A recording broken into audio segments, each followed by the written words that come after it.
Greetings and welcome. We are in Senior English B, and our objective now for the hour is to work with the great Scottish poet Robert Burns. If you're looking at the picture and the intel about Robert Burns on 733 of your hymnal, there's only a couple of things here that I want to point out as we get ready to study two of his poems.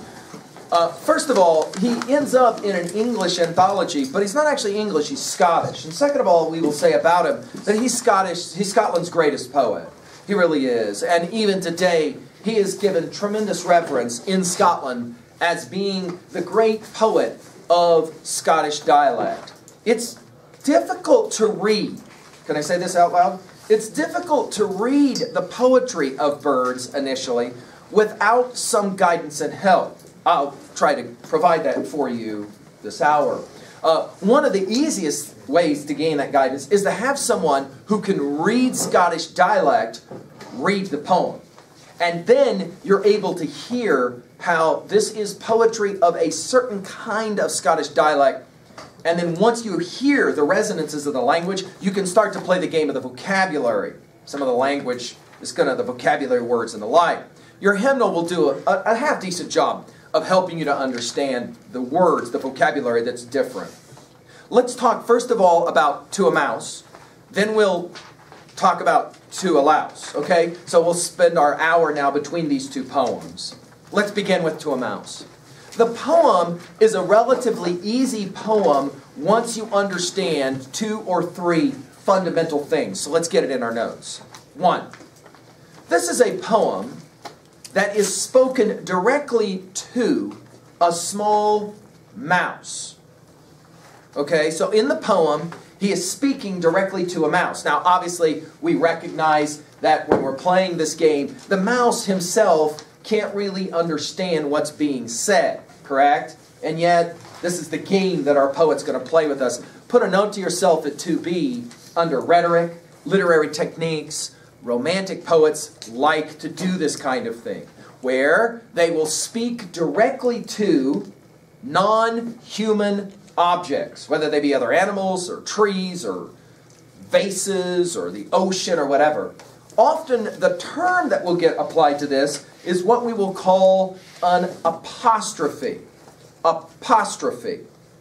Okay? Apostrophe. This word, apostrophe, doesn't mean the punctuation mark, but it simply means a poem where the speaker speaks directly to something non-human. In this case, a mouse. In the poem to follow, a small louse. You're familiar with those really small lice that we call them today, right? Little vermin that can bite and suck blood or whatever. A lice, okay? So in our two poems, our speaker will speak directly to those. Got me? Number two.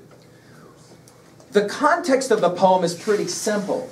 The speaker of the poem, we don't have to assume that it's Burns, but we can. The speaker of the poem is out in a field, and he is working behind a team of oxen, and he's plowing. And as he plows along, he tears up, under the ground, a little nest where a mouse was living.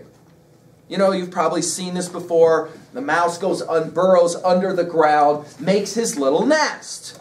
And in the process of destroying the mouse's home, can I say it that way? The mouse's home, it immediately hits him. There's some certain kind of strange irony about what just happened. This mouse took a lot of time and work to make this nest under the ground, you know? Burrowing, digging, putting straw in there, fixing it all up nice and neat, everything. You can imagine the little mouse wiggling down in his hole as it starts to get colder. Nice, warm little home for me. And then all of a sudden, strange. What is that sound I hear coming? The ground is starting to shake. Strange. Now all of a sudden I see sunlight and now I have no house anymore. In other words, destroyed. And in this moment, the speaker of the poem becomes acutely aware that there's almost like a lesson in life that he's learning. In other words, there's this moment of identification with the mouse.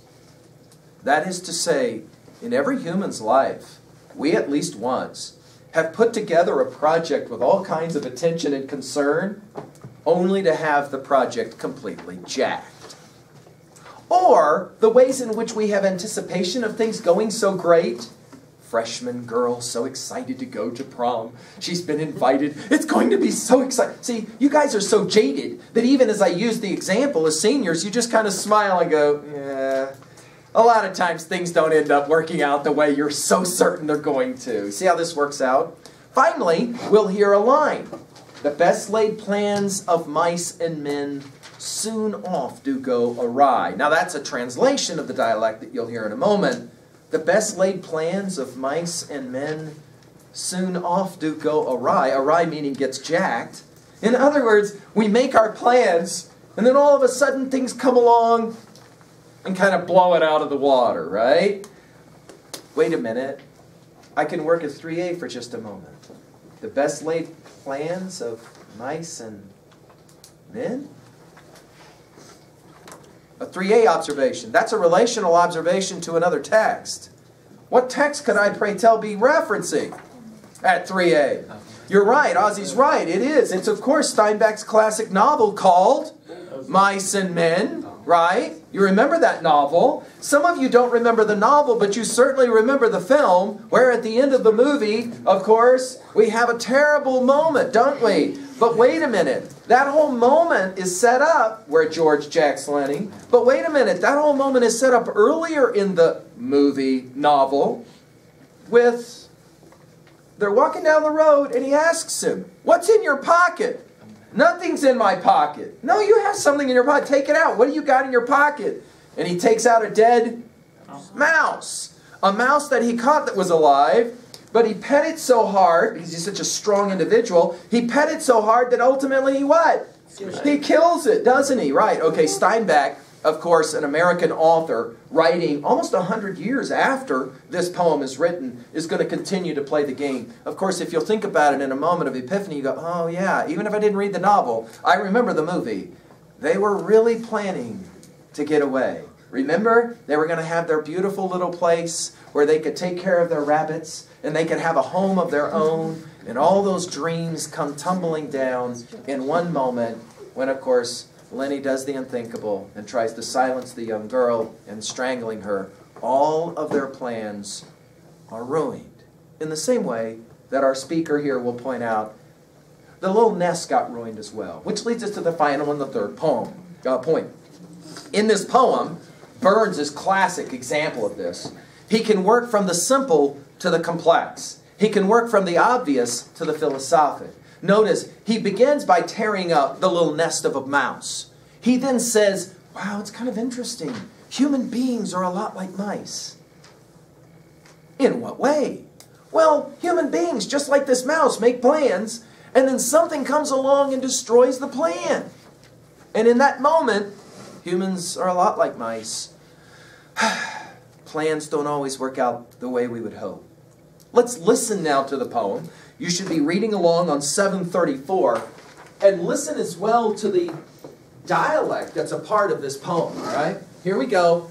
Robert Burns, To a Mouse. You will do your best work, I promise, if you just look at the actual words of this poem and follow along. Don't just listen, because you're going to need to see how the dialect should be read. It will help you to read other Burns poems in the future on your own. Are you ready? To a Mouse, Robert Burns. Wee, sleekit, cur and timorous beastie, what a panic's in thy breastie. Thou needna start a war sae hasty by bicker and brattle. I would be laith to run and chase thee with murder and pattle. I'm truly sorry man's dominion has broken nature's social union, and justifies that ill opinion which makes thee startle. But me, thy poor earth-born companion and fellow mortal, I doubt no whiles but thou mun thieve. What then, poor beastie? Thou mun live. A demon icker and a thrave's a small request. I'll get a blessing with a lave and never missed. Thou wee bit housey too in ruin, its silly walls the winds are strewing, and nathan now to big a new in no foliage green, and bleak December's winds ensuing, baith snail and keen. Thou saw the fields laid bare and waste, and weary winter coming fast, and cosy here beneath the blast thou thought to dwell, till crash, the cruel cooter passed out through thy cell. That wee bit heap o' leaves and stibble has cost thee mony a weary nibble. Now thou's turned out for all thy trouble, but house or hold, to thole the winter's sleety dribble, and Cranrock called. But Mousie, thou wert know thy lane, and proving foresight may be vain. The best laid schemes o' mice and men gang after gley, and Leah's naught but grief and pain for promised joy. Still thou art blessed compared with me.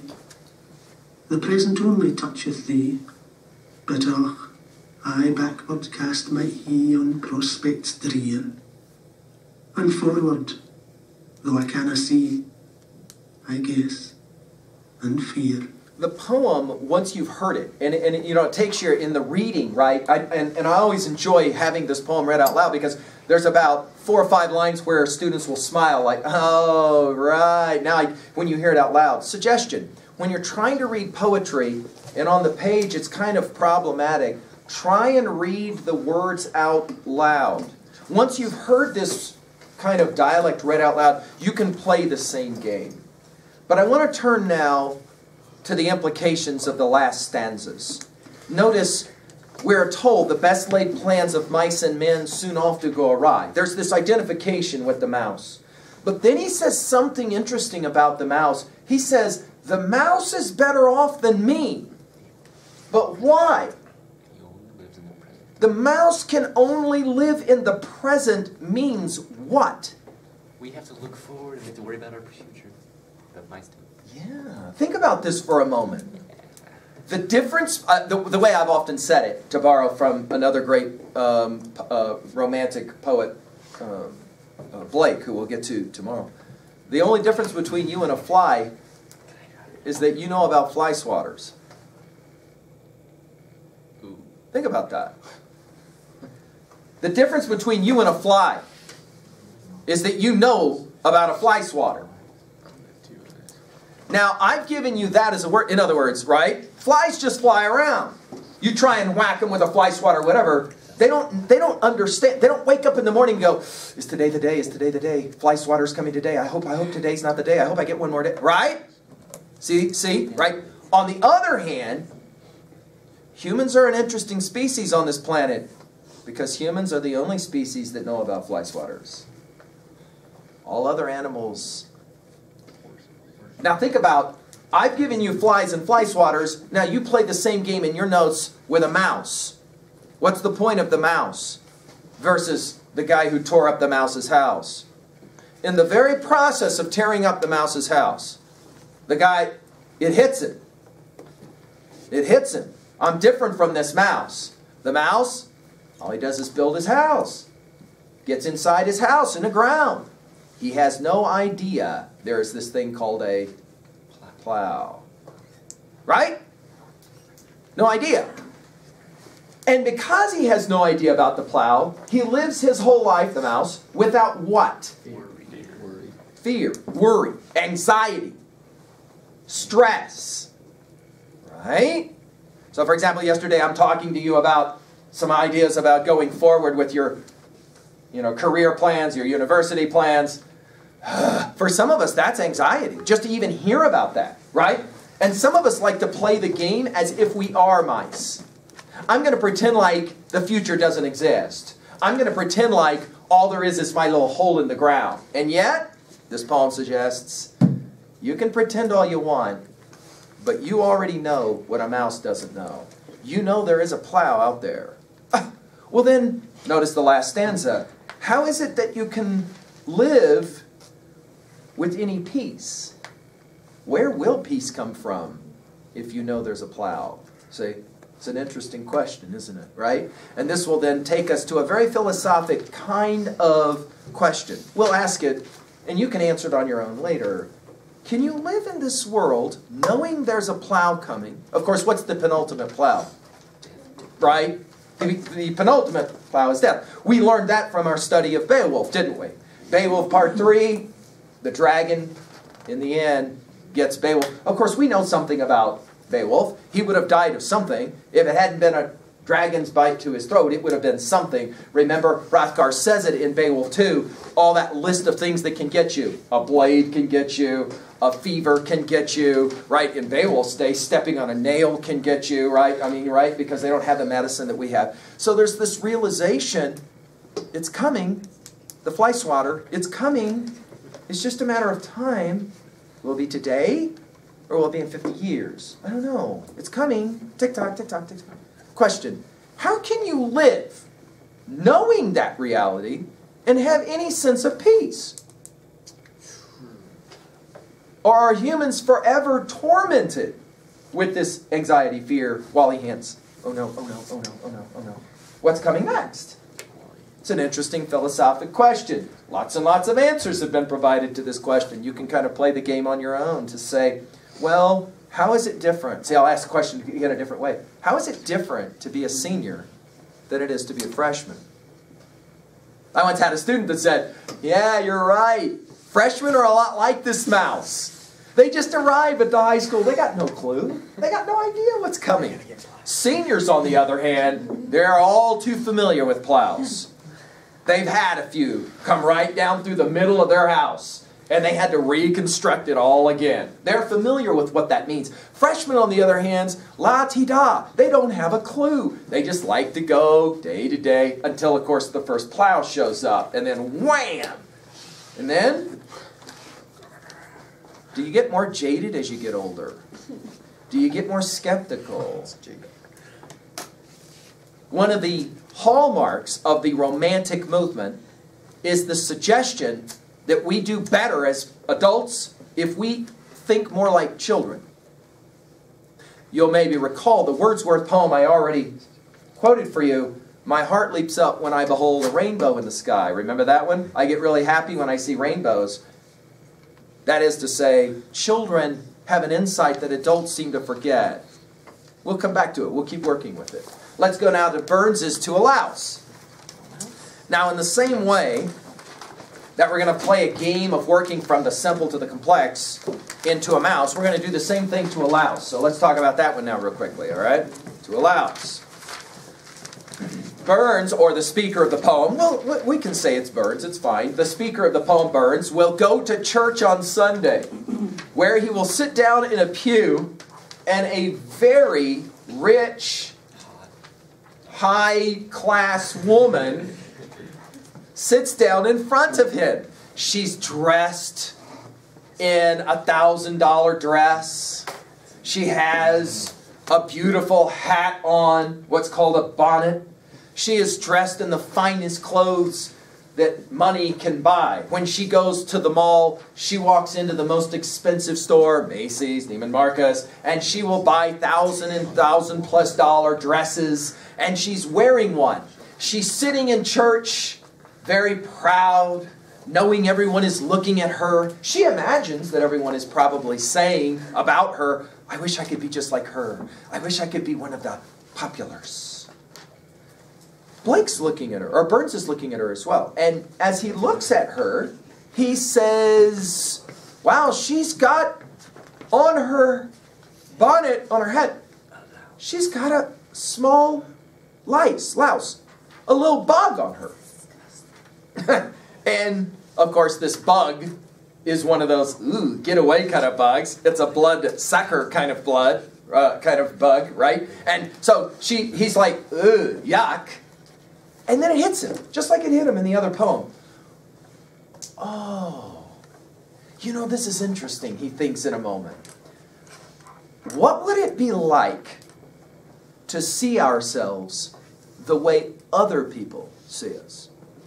Not the way we see ourselves, right? So we look in the mirror in the morning before we leave. We go through the day. We look at ourselves. I pointed out a number of years ago to seniors, it's an interesting project. I'll let you do it as well if you want. Have you noticed that if you sit out here in the hall, there's glass in the student store, isn't there? And if it's shined really well, when people walk by, they can out of the corner of their eye see their reflection. Sit there and just watch how many students will walk by and see themselves out of the same out here on the glass. You can watch it as well. You can see that you do this, where you kind of you see yourself, and then you look at yourself. Some students will report, you know, that's really weird, I never thought about that, but the first thing I always do when I get in my vehicle is to look at myself in a review mirror. Or as I'm getting in to the car or truck, I'll see my reflection in the truck window. I had a student who actually said it out loud. She was offended that I said this, and she said, I do not do that. She came back the next day and went, I do that. It's totally unconscious. I realized every time I get in my vehicle, the first thing I do is I look. How do I look? How do I look? We know how we look. What we don't know is how other people look at us, how other people see us. We're thoroughly convinced we kind of know what everybody else maybe thinks about us.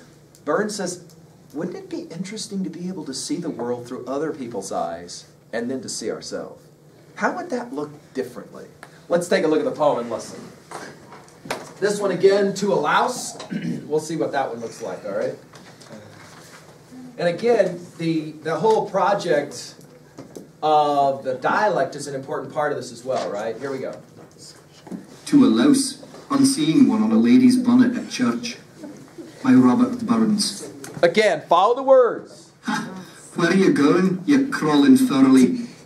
Your impudence protects you sairly. I canna say but you strunt rarely o'er gauze and lace, though faith, I fear you dine but sparely on sic a place. You ugly creeping blasted oner, detested, shunned by saunt and sinner. How dare you set your fit upon her, say fine a lady? Gae somewhere else and seek your dinner on some poor body, swith, in some beggar's half-it squattle. There you may creep and sprawl and sprattle. Whither kindred jumping cattle, in shoals and nations, where horn or bane ne'er dare unsettle your thick plantations. Now hold you there, you're out of sight, below the factorals snug and tight. Now faith you yet, you'll no be right till you've got on it the vera topmost towering height of Mrs. Bonnet. Ma sooth, right bold you set your nose out, as plump and grey as any grosset. Oh, for some rank mercurial roset, or fell red smedum, I'd gie a hearty dose on it would dress your droddum. I wouldna be surprised to spy you on an old wife's flannin toy, or abling some bit duty boy on's wiley coat. But Mrs. Fine Lunardi, fie! How dare you do it? Oh, Jenny, dinna toss your head and set your beauties at a bread. You little ken what cursed speed the blasty's making. Thy winks and finger ends, I dread, are notice taken. Oh, would some power of the gifty gie us to see ourselves as others see us? It would frae money a blunder free us, and foolish notion, what airs in dress and gait would lay us, and in devotion. Take a look again at the last stanza, right? Burns will bring this poem to its final conclusion, and he will say, wouldn't it be interesting if we had a split moment of insight where we could see the world not through our own eyes, but through other people's eyes? Let me play this game with you. I've had seniors that say, I've never thought about that. The next time you look at your mom or your dad or the people that you live with who are the adults in your life, try to imagine what they're seeing when they look at you. Right? See, think about this for a moment. What is it that they look at when they look at you? Because if you've grown up, for example, with a small puppy to a dog, to a small kitten, to a full-grown cat, in a moment's blink of an eye, you can remember that animal when that animal was really small. That is especially acute if you look at a photograph of it. Some of you will have to admit, oh yeah, there are photographs of me when I was much younger in the house. I look at it and go, what was with the hair back? What do my parents think of, though, when they look at that? See? Because in a moment of insight, they're seeing you the way you see that small kitten that you saw years ago that now has become the large cat. Of course, think of it this way. If freshmen don't know about plows, and seniors do. What does an adult in your life who's 50 know about your future that's coming that you don't? The levels of anxiety that you think you feel right now, what are those levels compared to what the adults in your life understand about the year 20, or your year 30, or your year 40? See, those people who are adults in your life, they know what you don't know in the same way that you know what freshmen right now don't know. Right? You know about the plow that's coming in ways they couldn't know. The experiences. Here's another question. What would it be like to see you through the eyes of your teachers? How would they see you? What would they think about you? When they look at you, what are their assumptions about you? Can you imagine for a moment having the insight of looking through somebody else's eyes?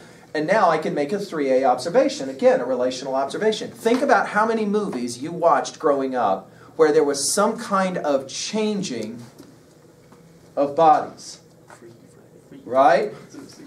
There's a number of them. It's a classical motif, right? Where in even a very ancient, kind of older, the great novelist Dickens wrote a famous novel about two boys who look identical. One of them is a prince. The other is a really poor, homeless kid. And because they look the same, they switch places and then live for a number of days that way.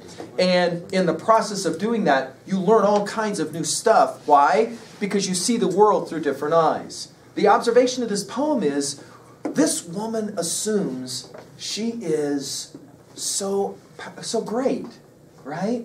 And yet here's this lice on her. In other words, we often are blind to our own foibles. We're often blind to our own mistakes. But notice how quickly we can see other people's mistakes. We can quickly see other people's flaws. We're not so quick to see our own flaws, are we? Why is that? Human condition? Maybe it is fear. We don't like to admit our own weaknesses because that could lead to our insecurities or whatever. Now this begs, finally, a really intriguing question about both of these poems. Let's finish. Can you learn anything from nature? Burns says you can. And in fact, Burns says it this way: you have all kinds of potential lessons to be learned if you'll just open your eyes and start paying attention. Tear up a mouse's house, ask a philosophic question. See a flaw on a woman at church, and instead of going, ugh, or ha ha ha, she thinks she's a big shot and she's got lice on her, yucky, instead of seeing it that way, turn the picture right back on yourself and ask, I wonder in what ways I don't know about the way people see me. This has led one or two students to ask their best friend, what do you really think of me? When you see me, what do you think of me? It's interesting, in a full moment of disclosure, sometimes we can be stunned by an answer like this. Really? That's what you think? Classic example, a student once told her best friend, I always thought when I didn't know you, you were a complete and total snob. I didn't realize that you were just shy. I thought you were really a nasty person who thought you were so much better than everyone else. Really? Are you serious? You see back, right? This kind of thing. Of course, we have that famous Native American saying, don't judge a man until you've walked a mile in his moccasins, which is the same attempt to say the same concept, right? In other words, before you are quick to judge, maybe consider what Plato said, be kind, for everyone you meet is fighting his own battle. It's another way to say it, right? Another way to say it. Okay, guys, so there you go. Introduction.